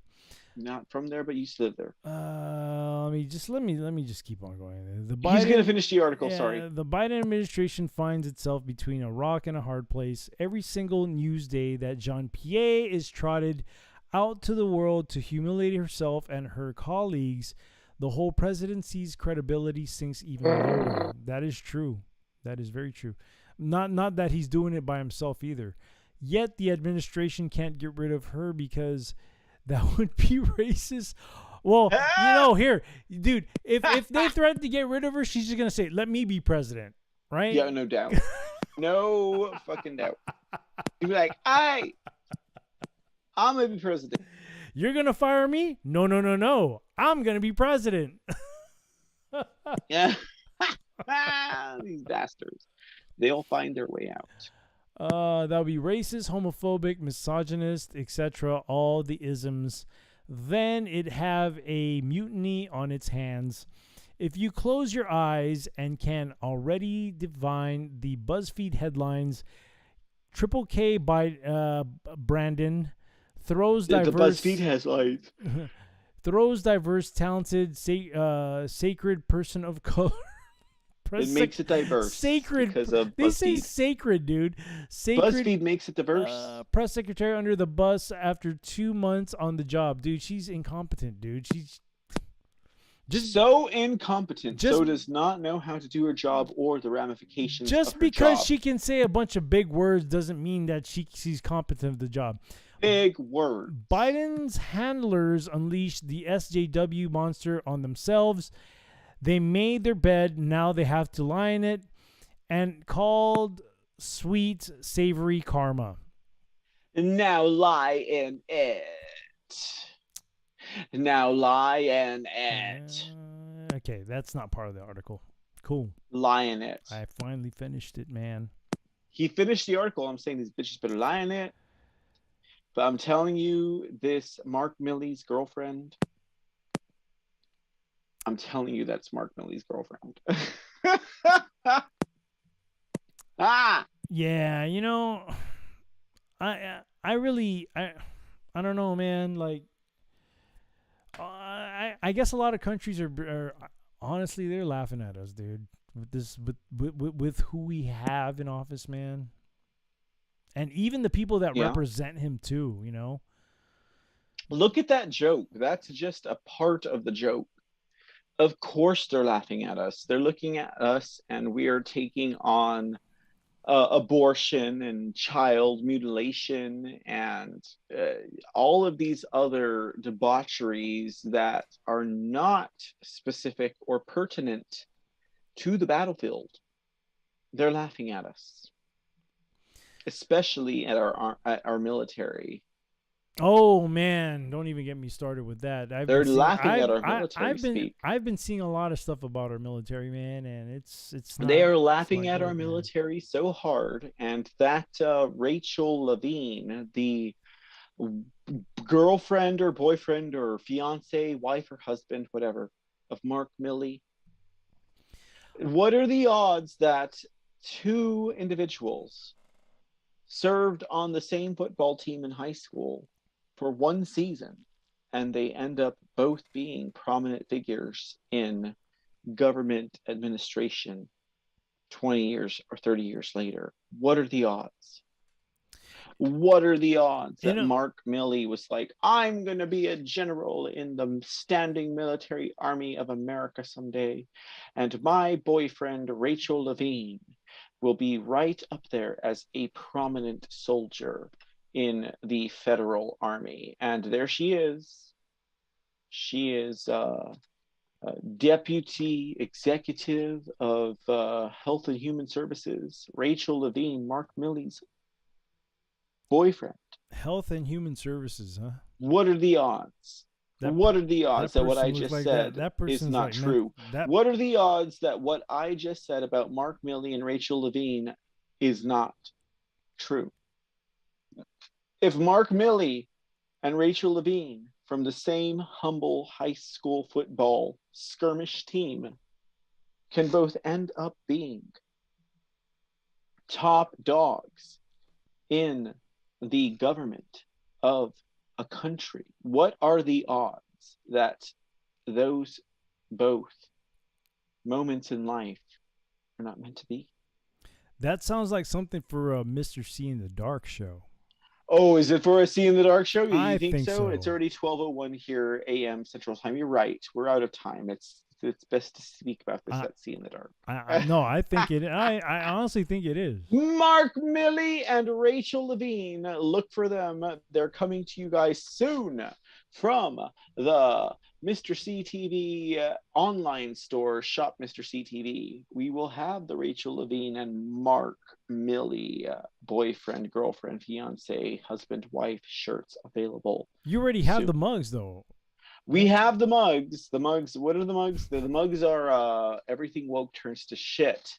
But the Mark Milley, Rachel Levine, boyfriend, girlfriend, high school love, the design, ladies and gentlemen, is something that you will not want to be separate from. You'll want to be a part of this, ladies and gentlemen. The Mark Milley, Rachel Levine love fiasco that is happening right now. You will want to be a part of, and you will be able to be a part of it if you go and get that shirt or that mug from Shop Mr. CTV, okay, speak. I guarantee by next week, on tonight's show next week, on Wednesday next week, we will have that Mark Milley, Rachel Levine design ready to go. Are you guys ready? We're going to have the Rachel Levine, Mark Milley design ready to go within a week. We'll get it to you guys, and hopefully you'll support your local favorite broadcast, the C Report, and everything that we do. You've heard Ladies it from and gentlemen. You've heard it from Mr. C himself. I didn't even need to plug myself. I just plugged myself. You just did. I just plugged myself. It's all good. Well, speak. It's been a great show. Speak. Let me tell you what. Anything else you would like to? You like the listeners out there? I mean, we have pretty much similar listeners anyway. We have similar listeners here on the foxhole.app and pill.net. But I know you got people on Rumble there too. The so. creport.com and the Speakin' Easy, you have a website also, don't you? What is that? Let's get that out in the daylight right now while I'm on the line. What's your website, Speakin' Easy? That would be the speakuneasy.tv. The speakuneasy.tv. If you want to catch a replay of tonight's shows, or if you want to catch any other shows that myself and the Speakin' Easy have done on a Wednesday night, go to the speakuneasy.tv, right? Go to the Rumble page for Mr. CTV. Catch the show called This Is News by the Speakin' Easy, featuring the bartender and Mr. C. That's me. I think we're good, bartender. I don't know about you. This has been a pretty fun show. Yes, it has. Very interesting. Very interesting and full of laughs. You don't even know where to close out, babe. It was full of laughs. Close out. You guys have a great night. WC Crane Up, you pop in those gold pills. You are doing amazing. And my friend, the bartender, until next week, if not the week after, hopefully it's next week.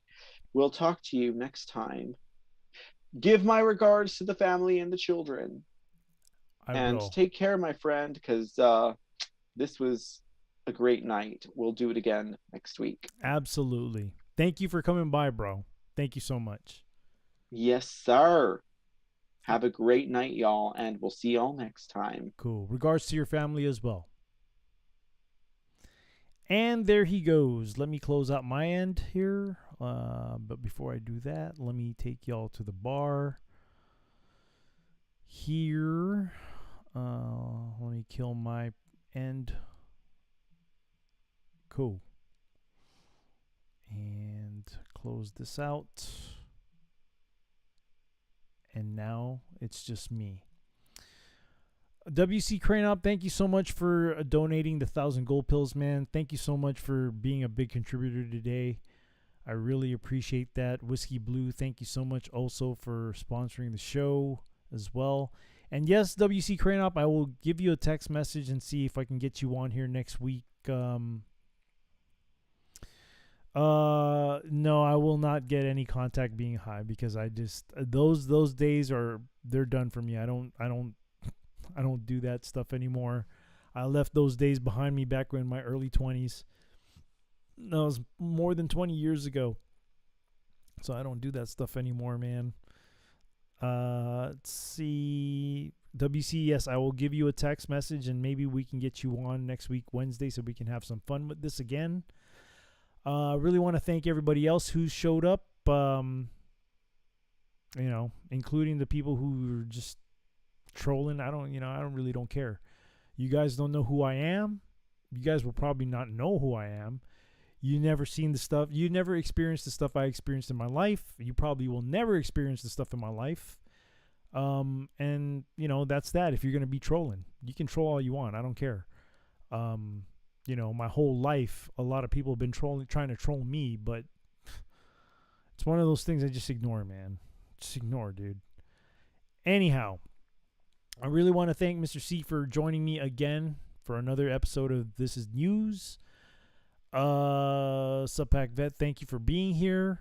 Aurelius, thank you for being here. Kiss, thank you so much for your help. You're always here whenever I open the bar up. As far as the Sunday show goes, I probably won't be doing those anymore. There's just been a lot of things going on in my life outside of this that has really had me focus more on my spiritual life. And I mean, I still DJ, don't get me wrong, that's a business for me now, but I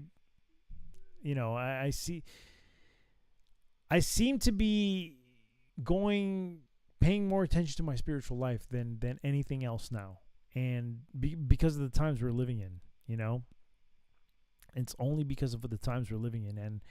And if you were a big fan of the Sunday shows, I'm sorry, I apologize, but I have to stop.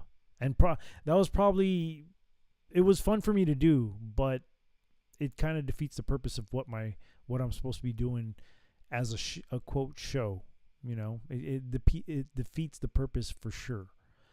And so I have to step back away from that and focus more on my spiritual life and prepare myself even more with these difficult times that I have to brace myself for. So the bar will be open again on Monday for, my journey with God. If that's something you're interested in, you can always come Monday, and hang out with us. I read the Bible and share videos of things that influence me with my spiritual journey. And it'd be nice to have people come in and actually interact. And if DJing is your spiritual life and your spiritual life is calling, maybe just no, man. No, because that's a talent that I've been given, but it's definitely it's not something that I've been called to do as far as sharing with people. It's not something that I was called to do. It's just a talent that I've been given, and I've been very lucky to have it. But as far as the Sunday show goes, we're not doing it anymore. Maybe once in a while it may pop up. I may not. I don't know. I really don't know. Let's see. Hey, Cloaked, what's going on? This thing. Okay, I'm just reading here. Okay. Anyhow, thank you for joining myself and Mr. C here for another episode of This Is News. I hope that you guys come over to the Monday night shows of my journey with God, and we'll be on again next Wednesday for This Is News. Maybe we may have a third person on. I don't know. We'll see. I'm gonna reach out to UWC just so you know. But as I end every show, always remember to be kind to one another, and if an opportunity presents itself to pick somebody up, please do so. This is a very difficult time that we're going through right now, and it's probably going to get even harder with these next months to come. And I kind of saw this coming last year, and I already knew that this year was going to be probably a tough year. Yes, things are shifting. As Mr. C said, yes, they're shifting, but don't get comfortable. Always be aware of your surroundings. Always. You always have to be aware of your surroundings.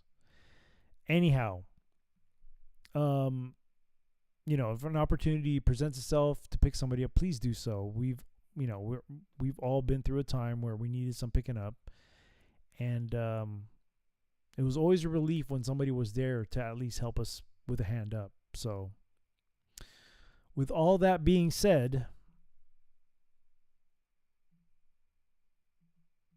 the bar is now closed.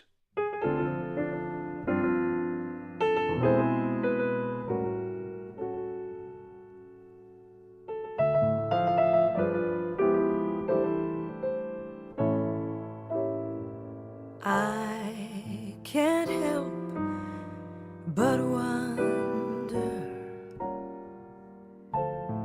if I'm under a spell. It's more than a passing notion. I've never fallen with such devotion. I can't help but wonder if it's only a dream. Am I naive or can I believe that things are really as they seem? Can anyone explain it?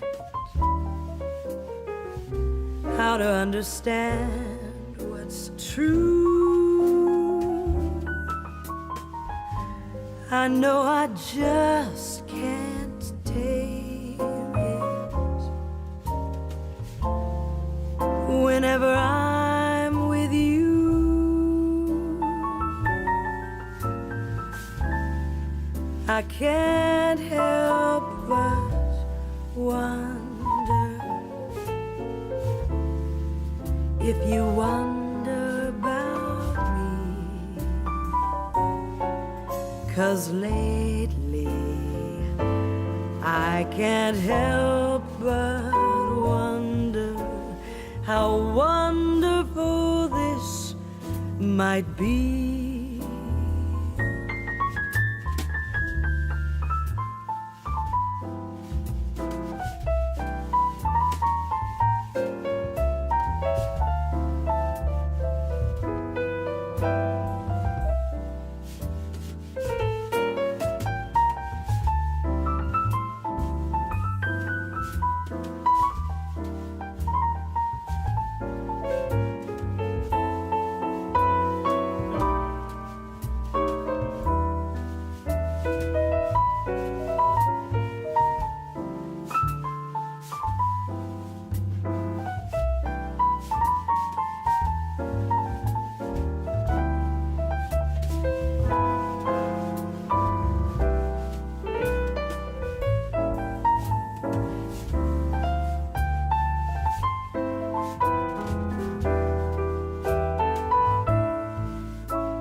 Can anyone explain it?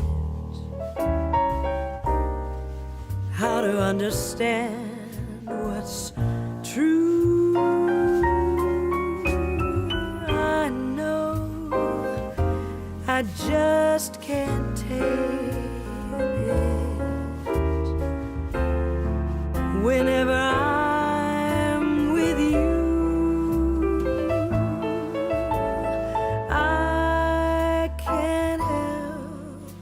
but wonder if you wonder about me.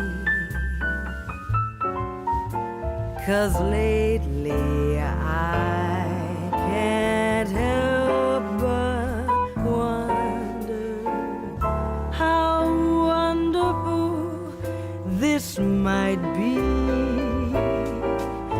'Cause lately I can't help but wonder how wonderful this might